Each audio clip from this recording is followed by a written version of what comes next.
2 days before ஒரு incident நடந்துச்சு. I want to share with you all. நான் என்னோட மாமியார் வீட்டுக்கு பக்கத்தில் ஒரு வேலையாக போயிருந்தேன். அப்போது நான் வீட்டில் இருக்க ஏதோ ஒரு அவுட்ஃபிட் போட்டு நான் பாட்டுன்னு போயிட்டேன். ஸோ அவங்க ஒரு மளிகை கடை வச்சுருக்காங்க. அதுக்கு வெளியே நான் வெயிட் பண்ணிட்டு இருக்கேன். என் ஹஸ்பண்ட் உள்ள இருக்காங்க.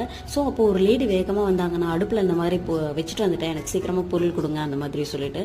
ஸோ அவசரமாக வந்தவங்க அந்த வேலையை விட்டுட்டு என்னை ஒத்து பார்க்க ஆரம்பிச்சுட்டாங்க. என்னம்மா பொட்டு இல்லை அது இல்லை இதெல்லாம் கேட்டுட்டு இருந்தாங்க. ஆக்சுவலாக எனக்கு அவங்களுக்குலாம் பதில் சொல்லணும்னு அவசியம் இல்லை, இருந்தாலும் வயசுக்கு மரியாதை கொடுத்து நான் ஒரு பதில் சொன்னேன். அவங்க அதை கேட்டுட்டு போவாங்கன்னு பார்த்தா அவங்க அங்கேயே நின்று ஸ்டில் ஸ்டேரிங் அட் மீ. அப்போ நான் யோசிக்கிறேன், எதுக்கு இந்த லேடி இங்கேயே நிற்கிறாங்க.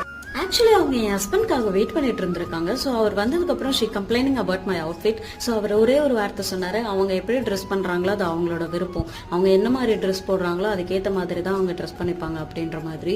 அதை அவர் சொல்லி முடிச்சு நான் இப்படி நிமிந்து பார்க்குறேன், அந்த ஆண்டி அங்கே காணவே காணோம், ஓடி போயிடுச்சு. அப்போ தான் நினச்சேன், அவசரமாக அடுப்பில் வச்சுட்டு வந்த அந்த வேலையை கூட விட்டுட்டு அடுத்தவங்க குடும்பத்தை கெடுக்க நின்று வெயிட் பண்ணி சொல்லி கொடுத்துட்டு போதேன்னு.